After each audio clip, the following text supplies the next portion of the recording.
உங்கள் குடும்பத்தில் இருக்கக்கூடிய இருளின் மந்தாரங்கள் விலகும் என்று ஆண்டவர் வாக்கு கொடுக்கிறார்.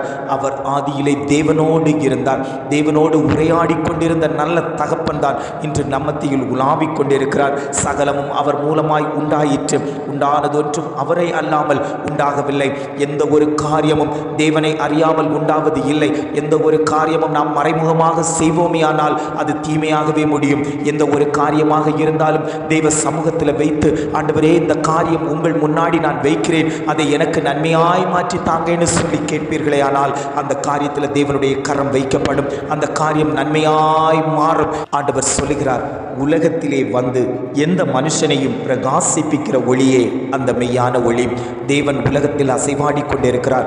அந்த அசைவாடுதல் மூலம் ஒவ்வொரு குடும்பத்தையும் அவர் தேற்றி ஆற்றி கொண்டிருக்கிறார். சமாதானம் இல்லாமல் அலைந்து திரிகிற குடும்பத்திற்கு சமாதானத்தை கொடுக்கிறார். கவலையோடு இருக்கிற குடும்பங்களுக்கு கண்ணீரை துடைத்து விடுகிறார். எந்தெந்த குடும்பம் எப்படியெல்லாம் இருக்கிறதோ அந்த குடும்பத்துக்கு என்னதெல்லாம் தேவையோ அதையெல்லாம் செய்து கொடுக்கக்கூடிய நல்ல தகப்பனைத்தான் நாம் இன்று ஆராதித்து கொண்டிருக்கிறோம்.